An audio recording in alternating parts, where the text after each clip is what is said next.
Hey, what's up, guys? It's time for a Macro Monday update in 8 minutes max. And I am Duad, your data-driven degen, a winning combination of technical analysis, smart money analysis, narrative trading, and cycle theories.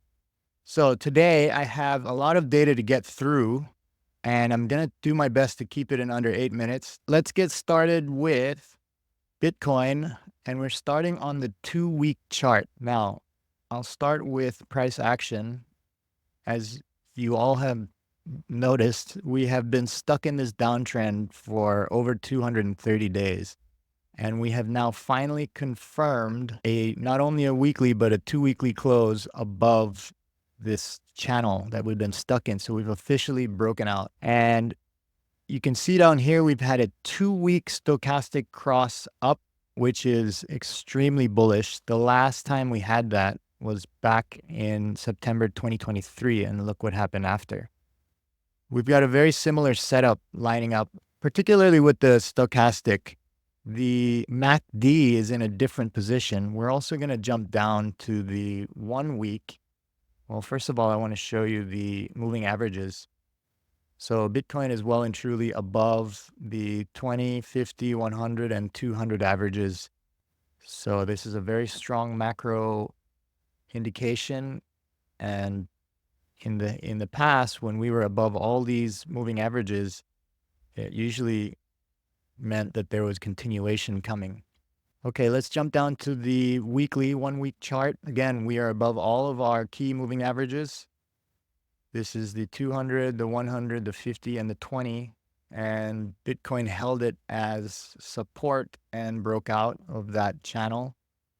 We also got a confirmed MACD cross up. That's a bullish cross with the little histograms flipping green. This is extremely bullish, guys. The weekly stochastic RSI it was threatening to cross down, but it looked like what it did do is it just had a little kiss. And the fast line is still above the slow line, which is very bullish.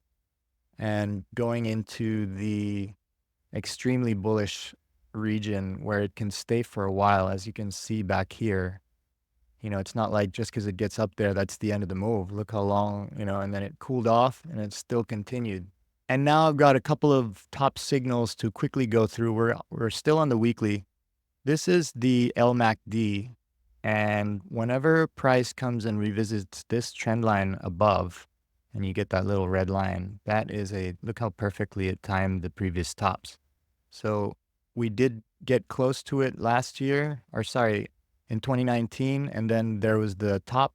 And so we've kind of done the similar thing here where we got close to it, but now we've cooled off, and it looks like we're in this region and ready to take off. We also got the global liquidity index, and it has a dynamic moving average. And whenever we are above it, that's generally bullish for crypto. And when we cross below, it's usually by then we're already in a bear market. As you can see here, it marked perfectly the end of the 2021 cycle.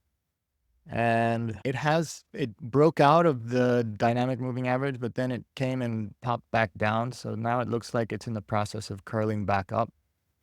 And so let's hope that this continues. All right, now we are moving over to the 1 day.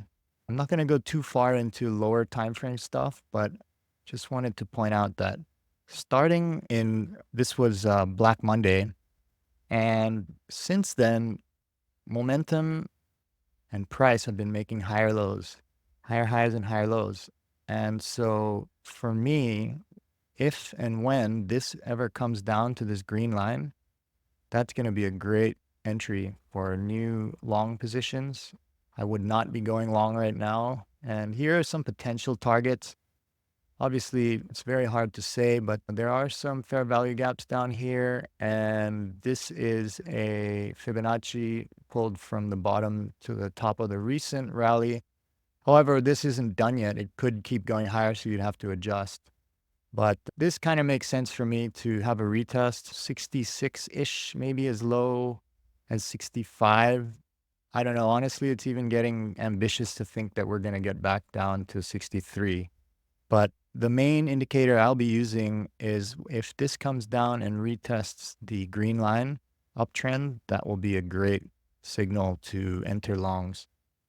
All right, now we are going to this is Tether and USDC.D dominance, so stable dominance. And we've had a few very key things happen here. This is a very strong weekly support that goes all the way back to 2021. All right.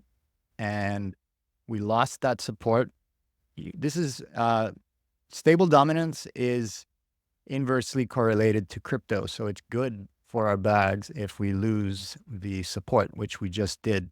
We also just lost this 217-day support uptrend and closed below just now, just this week. So we might see a little bounce, a bearish retest, and then further down. And whenever we get down to this red channel, that's time to get out. These mark the tops. This is a cycle top signal.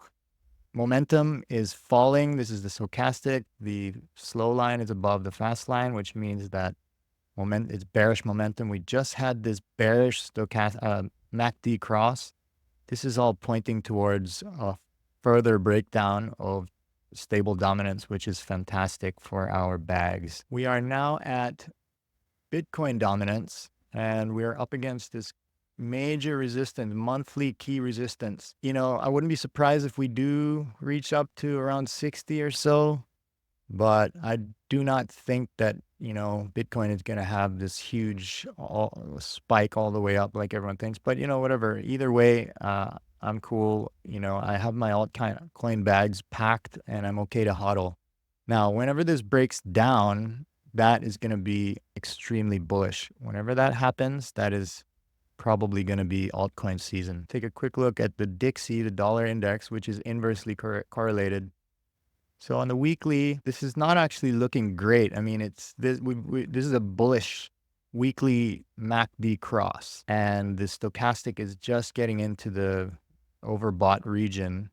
But again, this can last. You know, this could stay up there.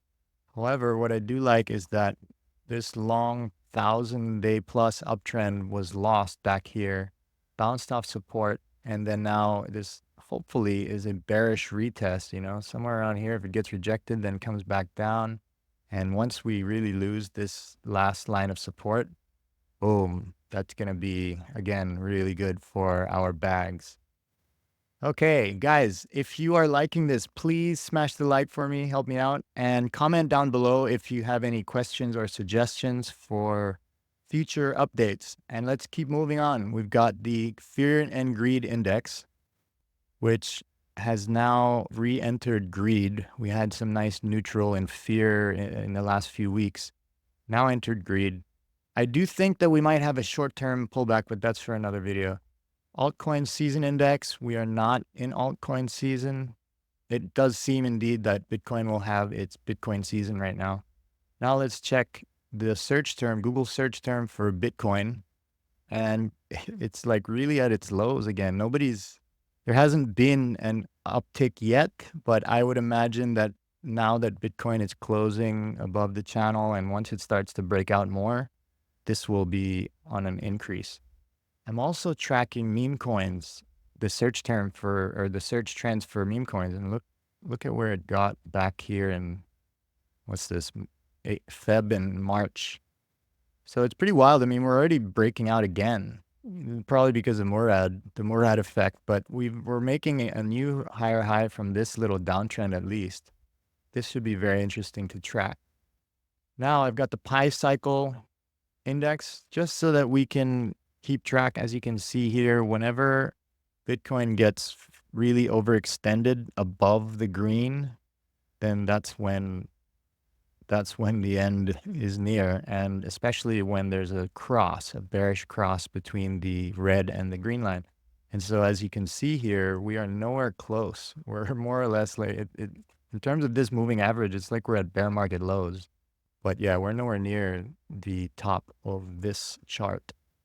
Now we have a similar chart. This is the golden ratio multiplier, and we are at the bottom right now. So Nowhere near the top, guys. Honestly, we're about to have a very strong move, most likely. I never say certainties. I don't think anybody should. It's all probabilities in trading. Okay, and finally, here we go. Let's do the Bitcoin predictive price analysis. I like this one because it's got a plus or minus 8% deviation, and it's based on 11 years of price action. And so based on this, it's saying that right now we are on the way, well, on the very bullish side to around 80K by the first few weeks of November. And the bearish case based on this is that we are reaching 68K by the first few weeks of November. And by the end of the year, 88K based on this one. Now I want to show you another one. This is really cool because what they have done is this one is just strictly based off of 11 years average, right? Which doesn't take into account whether we're in a bear market, we're in a bull market, accumulation year, you know what I mean? So now this does take into account the actual 4-year cycle, which shows here that potentially this is the kind of price action we can expect from Bitcoin. And so according to this, we could actually see a $145,000 Bitcoin by New Year's. This will be very interesting to track. I will be continuing to watch this. The bearish case based on this is 81K by the end of the year. And the mean is around 95, I believe. Well, this one even more, depending on which average you're looking at. But anyway, that's all I got for you guys today. Don't forget to hit the like and subscribe. I'm a small and new channel, so it'll really help me if you can help me get to the 100 likes first. And if this is the kind of stuff that you like, make sure you go and follow me at Duad Lane on X, and also check out my WAP and my Discord, which is called Gains Lab. There's a free version, so come and check it out. You can learn all about it there. And yeah, that's all I got for you guys. Peace out.